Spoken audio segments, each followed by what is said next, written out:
لمونځ کوه ګناه یې نشته نو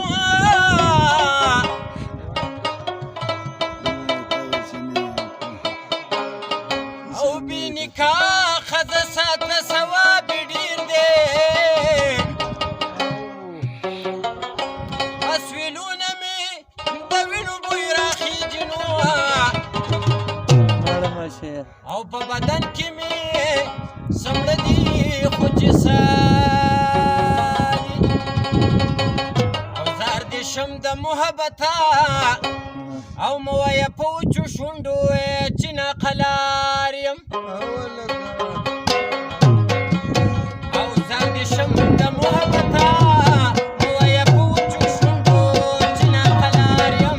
او مه وایه په وچو شونډو چې ناقلار یم